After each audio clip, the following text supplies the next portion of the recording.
Cinema ನೋಡಿದ್ರಿ ಅಭಿಮಾನಿಗಳ ಜೊತೆ ಕೂತ್ಕೊಂಡು ಫ್ಯಾನ್ ಶೋ ಅದು ಎಷ್ಟು ಖುಷಿ ಕೊಡ್ತಿದೆ ಮತ್ತೆ ರೆಸ್ಪಾನ್ಸ್ ನೋಡಿ ಏನು ಅನಿಸ್ತಾ ಇದೆ?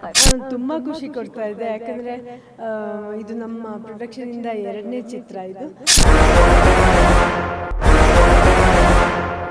ಸೊ ನ್ಯಾಚುರಲಿ ತುಂಬ ಇಷ್ಟೊಂದು ಫ್ಯಾನ್ಸ್ ಎಲ್ಲ ಎಂಜಾಯ್ ಮಾಡೋದು ನೋಡಿದ್ರೆ ನನಗೂ ಖುಷಿ ಆಗುತ್ತೆ.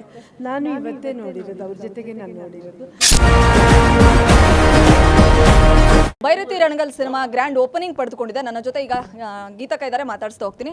ಮೇಡಮ್, ಸಿನಿಮಾ ನೋಡಿದ್ರಿ ಅಭಿಮಾನಿಗಳ ಜೊತೆ ಕೂತ್ಕೊಂಡು ಫ್ಯಾನ್ ಶೋ ಅದು ಎಷ್ಟು ಖುಷಿ ಕೊಡ್ತಿದೆ ಮತ್ತೆ ರೆಸ್ಪಾನ್ಸ್ ನೋಡಿ ಏನು ಅನಿಸ್ತಾ ಇದೆ?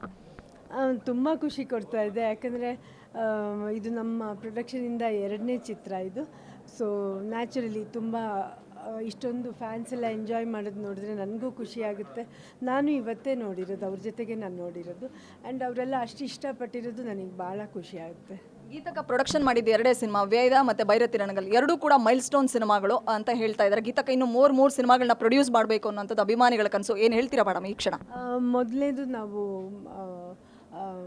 Wear ladies have the more importance ಅದರಲ್ಲಿ. ಸೆಕೆಂಡ್ ಒನ್ ಇವಾಗ ಶಿವರಾಜ್ ಕುಮಾರ್ ಅವ್ರದ್ದು ಇದು. ಮುಂದೆ ನಾವೊಂದು ಮಕ್ಕಳ ಚಿತ್ರನ ಆಲ್ರೆಡಿ ಅನೌನ್ಸ್ ಮಾಡಿದ್ದೀವಿ ಈಗ, ಆನಂದ್ ಅಂತ, ಎ ಫಾರ್ ಆನಂದ್ ಅಂತ. ಇದು ಟೀಚರ್ ಮತ್ತು ಸ್ಟೂಡೆಂಟ್ ಮಧ್ಯ ಇರೋ ಬಾಂಧವ್ಯದ ಬಗ್ಗೆ, ಅದು ಒಂದು ನಾವೆಲ್ ಮೇಲೆ ಡಿಪೆಂಡ್ ಆಗಿದೆ, ಅದು ಅದರಿಂದ ಮಾಡ್ತಾ ಇರೋದು. So we will be doing that. Bhairathi Ranagal Kannada ಚಿತ್ರರಂಗದ ಮೈಲುಗಲ್ಲು ಸಿನಿಮಾ ಅಂತ ಹೇಳಿದ್ರು ಹೊರಗಡೆ ಆಡಿಯನ್ಸು. ಈ ಒಂದು ಪ್ರೀತಿ ಮತ್ತು ಇಷ್ಟೊಂದು ದೊಡ್ಡ ರೆಸ್ಪಾನ್ಸ್ಗೆ ಗೀತಕ್ಕ ಏನು ಹೇಳ್ತಾರೆ? ನಾನು ಥ್ಯಾಂಕ್ಸ್ ಹೇಳೋಕ್ಕೆ ಇಷ್ಟಪಡ್ತೀನಿ. ಅದೇ ಥರ ಆಶೀರ್ವಾದ ಸದಾ ಇರಲಿ ಅಂತ ಕೇಳ್ತೀನಿ. Thank you so much. Guarantee News, ಸುದ್ದಿ ಖಚಿತ, ನ್ಯಾಯ ನಿಶ್ಚಿತ.